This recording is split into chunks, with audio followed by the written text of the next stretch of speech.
पहला प्रश्न। भगवान, विश्राम के लिए अनंत आकाश में उड़ने वाला पक्षी घास का छोटा सा घोंसला बनाता है,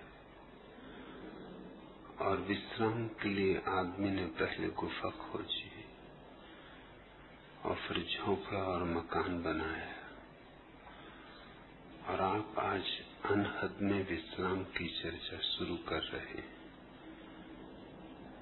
भगवान, यह अनहद में विश्राम क्या है,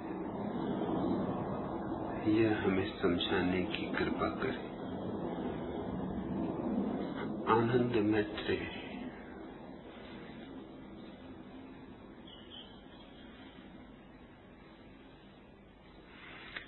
विश्राम के लिए पक्षी घोंसला बनाए, इसमें तो कुछ भी अड़चन नहीं, क्योंकि घोंसले में किया गया विश्राम आकाश में उड़ने की तैयारी का अंग है। आकाश से विरोध नहीं है घोंसले का, घोंसला सहयोगी है, परिपूरक है।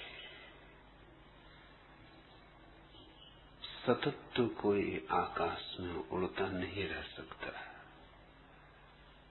देह तो थकेगी, देह को विश्राम की जरूरत भी पड़ेगी। इसलिए घोंसला शुभ है, सुंदर है, सुखद है। इतना ही स्मरण रहे कि घोंसला आकाश नहीं है, सुबह उड़ जाना है, रैन बसेरा है। लक्ष्य तो आकाश ही है, घोंसला पड़ाव है, गंतव्य है, मंजिल वह तो अनंत आकाश है, वह तो सीमाओं के पार जाना है। क्योंकि जहां तक सीमा है वहां तक दुख है, सीमा ही दुख है। सीमा में होना अर्थात कारागृह में होना। जितनी सीमाएं होंगी उतना ही आदमी जंजीरों में होगा। सब सीमाएं टूट जाएं तो सब जंजीरें गिर जाएं। कारागृह से इस मुक्ति के उपाय का नाम ही धर्म है। संसार का अर्थ है कारागृह से चिपट जाना, कारागृह को पकड़ लेना,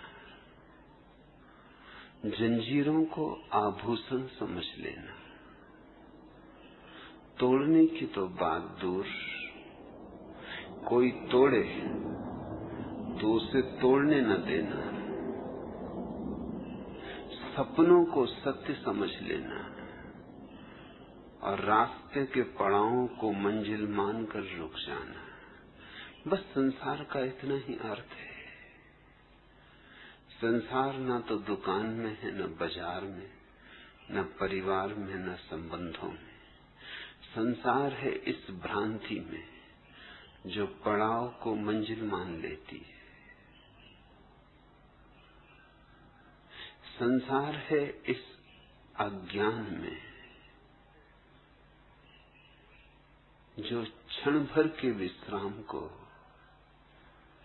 शाश्वत आभास बना लेता है।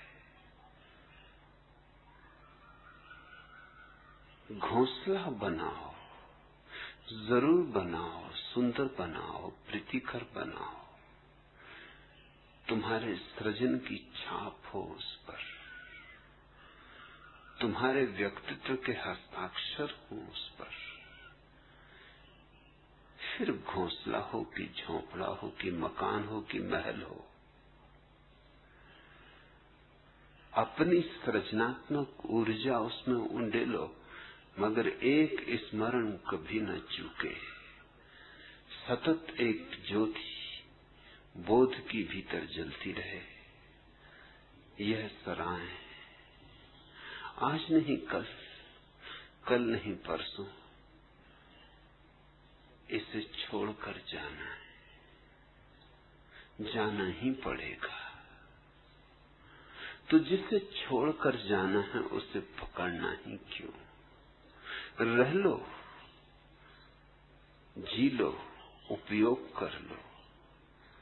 आग्रह न हो, आसक्ति न हो। दो तरह के लोग हैं। एक हैं जो संसार में रहते हैं और संसार में गहन आसक्ति निर्मित कर लेते। दूसरे हैं जो संसार से भाग खड़े होते, जिनको हमने सदियों तक सन्यासी कहा है। थे वे केवल भगोड़े, उन्हें हमने पूजा है, उनकी हमने अर्चना की है, उनके लिए हमने दिए जलाए, धूप बारी, उनके ऊपर हमने फूल चढ़ाए, केसर छिड़की, क्योंकि हमें लगा कि अपूर्व, अद्वितीय, असंभव कार्य उनने कर दिखाया है, हमसे तो छूटता नहीं, और वे छोड़कर चले गए। लेकिन उनसे भी छूटा नहीं है। असल में कहीं पकड़ न जाए इस डर से भाग खड़े हुए। छूटने में और छोड़ने में फर्क है। छूटना तो बोध की प्रक्रिया है, वह तो सम्यक जागरण है, उसकी सहज निष्पत्ति है। दो फकीर एक जंगल में यात्रा करते थे, गुरु और शिष्य। बूढ़ा गुरु, युवा शिष्य। युवा शिष्य बहुत हैरान था।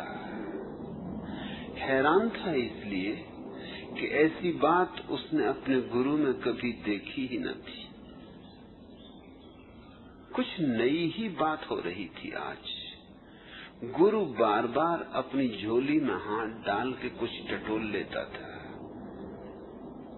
थोड़ी देर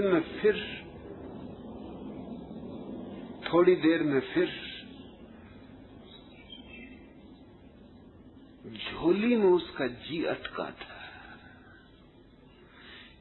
शिष्य सोचता था कि क्या झोली में है आज।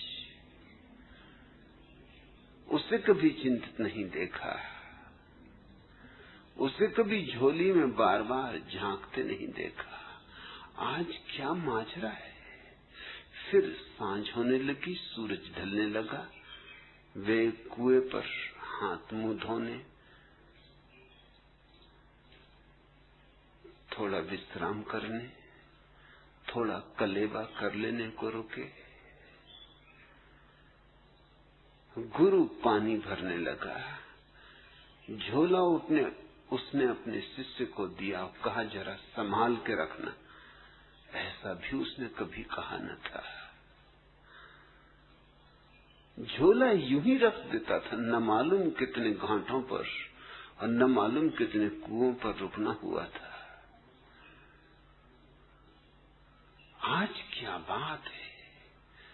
उत्सुकता जगी। जब गुरु पानी भरने लगा तो शिष्य ने झांक कर झोले में देखा। सोने की एक ईंट झोले में थी। सब राज खुल गया। उसने ईंट को तो निकाल के झोले के बाहर कुएं के पास फेंक दिया एक गड्ढे में और उसी वजन का एक पत्थर झोले में रख दिया। गुरु ने जल्दी से हाथ मुंह धोया, नाश्ता किया, बीच बीच में झोले पे नजर भी रखी, एक दो बार चेताया भी शिष्य को कि झोले का ख्याल रखना। शिष्य हंसा, उसने का पूरा ख्याल है, आप बिल्कुल निष्फिक्र रहे, चिंता की अब कोई बात ही नहीं।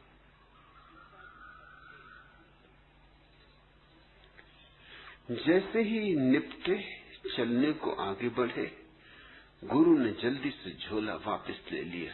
अक्सर तो यूं होता था कि झोला शिष्य को ही ढोना पड़ता था। आज गुरु शिष्य पर झोले का बोझ डालने को राजी न था।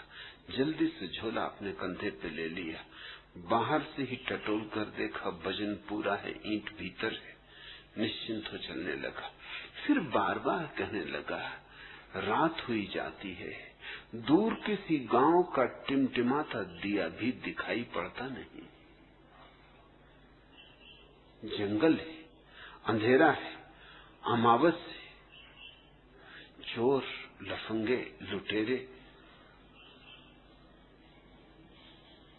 कोई भी दुर्घटना घट सकती है। जब भी गुरु ये कहे, शिष्य हंसे।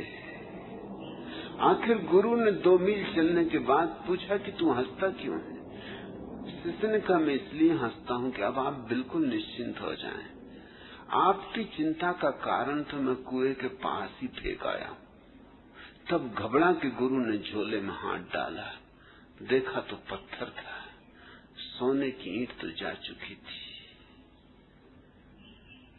क्षण भर को तो सदमा लगा, छाती की धक धक रुक गई होगी, श्वास ठहरी की ठहरी रह गई होगी, लेकिन फिर बोध भी हुआ। बोध ये हुआ कि 2 मील तक झोले में तो पत्थर था, लेकिन मैं यूं मानकर चलता रहा कि सोने की ईंट, तो मोह बना रहा। जिंदगी भर भी अगर मैं ये मान के चलता रहता कि सोने की ईंट, तो मोह बना रहता। मोह ईंट में नहीं था, मेरी भ्रांति में था। मोह ईंट में होता तो इन 2 मीलों तक मोह के होने का कोई कारण न था, चिंता की कोई वजह न थी। मेरी आसक्ति मेरे भीतर थी, बाहर की ईंट में नहीं। जिंदगी भर भी आसक्त रह सकता था अगर ये भ्रांति बनी रहती कि ईंट सोने की है, और तत्क्षण भ्रांति टूट गई जैसे ही जाना कि ईंट पत्थर की है। झोला वहीं गिरा दिया, खिलखिला के हंसा, वहीं बैठ रहा, कहा अब कहां जाना है, अब गांव वगैरह खोजने की कोई जरूरत नहीं, वैसे ही बहुत थके, अब आज रात इसी वृक्ष के नीचे सो रहेंगे। शिष्य ने कहा, अंधेरा है, अमावस है, चोर हैं, लुच्चे हैं, लफंगे हैं, लुटेरे हैं। गुरु ने कहा, रहने दे, अब कुछ भेद नहीं पड़ता। अब अपने पास ईंट ही नहीं, अपने पास सोना ही नहीं, तो लूटने वाला भी क्या लूटेगा। इसे मैं छूटना कहता हूं, छोड़ा नहीं, छूटा। एक बोध जगा, एक समझ गहरी हुई, एक बात साफ हो गई कि सब उपद्रव भीतर है, बाहर नहीं। बाहर तो सिर्फ बहाने, निमित्त, खूंटियां, जिन पर हम अपने भीतर के उपद्रव टांग देते। फिर धन हो,